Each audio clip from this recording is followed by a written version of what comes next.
Seigneur, nous te disons merci et nous te rendons grâce. Quel moment tu nous accordes dans ta présence. Gloire, honneur et louange à toi au nom de Jésus. Révèle-nous ta parole, Seigneur. Donne-nous de comprendre les mécanismes pour reconnaître ta voix, pour te voir, pour t'entendre, pour te servir. Au nom précieux du Seigneur Jésus, nous avons prié. Alléluia. Bon.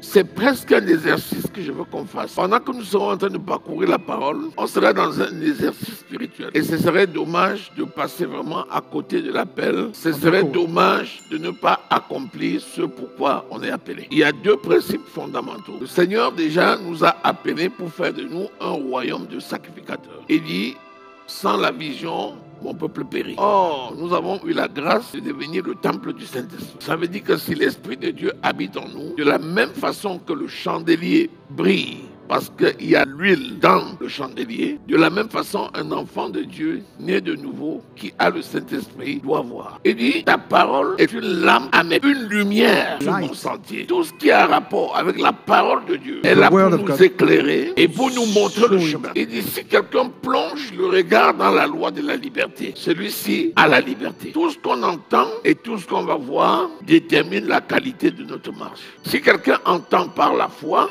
ça veut dire qu'il a entendu ce qui se rapporte à la parole de Christ.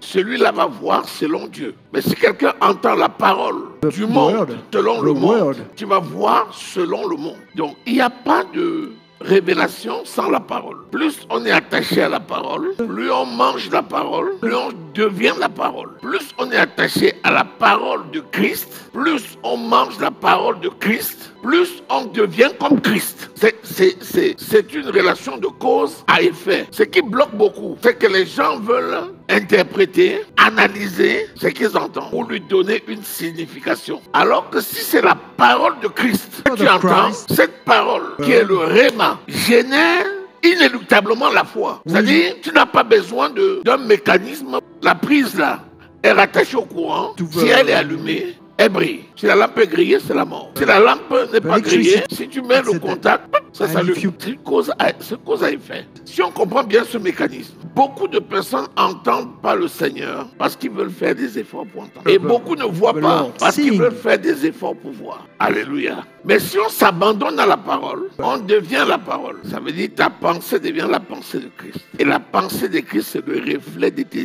yeux, des yeux de ton âme. Alléluia. Matthieu 13, verset 15 à 17. On commence déjà par le verset 15. So we begin by the verse 15. Il prend son peuple, le peuple de Dieu. Il dit, le cœur de ce peuple est devenu insensé. Il s'agit de quel cœur? L'esprit qui commande ce peuple. Pourquoi? Ils ne sentent plus au niveau de l'esprit spirituel, donc ils n'ont plus la sensibilité spirituelle. Parce qu'ils ont endurci quoi? Leurs oreilles. Quelles oreilles? Les oreilles spirituelles. Ils ont fermé leurs yeux de peur qu'ils ne voient de leurs yeux, qu'ils n'entendent de leurs oreilles, qu'ils ne comprennent de leur cœur, qu'ils ne se convertissent et que je les guérisse. La guérison spirituelle là, il ne s'agit pas de la guérison d'une maladie physique, il s'agit de l'élévation, il s'agit de la promotion. La promotion vient de quoi? De la conversion. La conversion vient d'où? La conversion, c'est un changement de pratique. Aujourd'hui, je faisais ça. J'ai compris que c'est pas bon. Je savais ce qui est bon. Au fur et à mesure, il dit, répentez-vous et convertissez-vous afin que vos péchés soient effacés. La guérison, c'est donc un processus. C'est l'aboutissement d'une transformation progressive. Cette transformation vient de ce qu'on a compris dans son esprit et on a accepté la parole dans son esprit. Et on a reçu la parole dans son esprit lorsque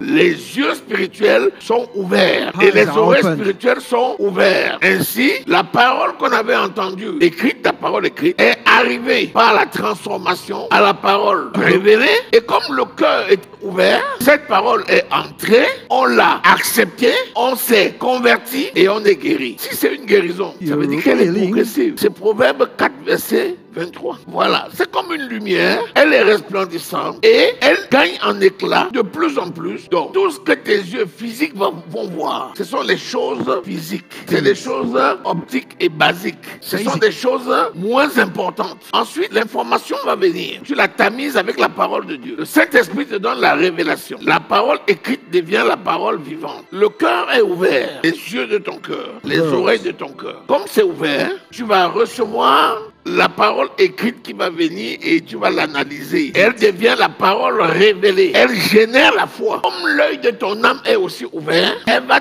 amener cette parole-là maintenant pour renouveler tes pensées. Et au fur et à mesure, la parole révélée par la foi entraîne le renouvellement de tes pensées. Et les yeux de ton âme sont de plus en plus ouverts. Autrefois, les yeux physiques voyaient plus que les yeux spirituels. Tu as cru, tu as accepté la parole. Tu as commencé à méditer la parole. Plus tu médites la parole, plus tu as la révélation de cette parole. Plus tu l'acceptes, plus elle remplit ton esprit. Dès qu'elle remplit ton esprit, l'esprit génère la foi pour la mettre en pratique. Et elle va maintenant impacter sur les yeux de ton âme. Et tu vas changer maintenant. Et tu vas commencer à la pratiquer. Et on revient physiquement et on te voit en train de faire ce que Dieu veut que tu fasses. Si tu es aveugle, tu péris. Et l'aveuglement là, c'est l'aveuglement spirituel. Personne ne peut changer dans ses pratiques au quotidien s'il est encore aveugle ou sourd spirituel. S'il est aveugle ou sourd. Donc, la surdité et l'aveuglement spirituel ne permettent jamais un changement de comportement et un changement physique.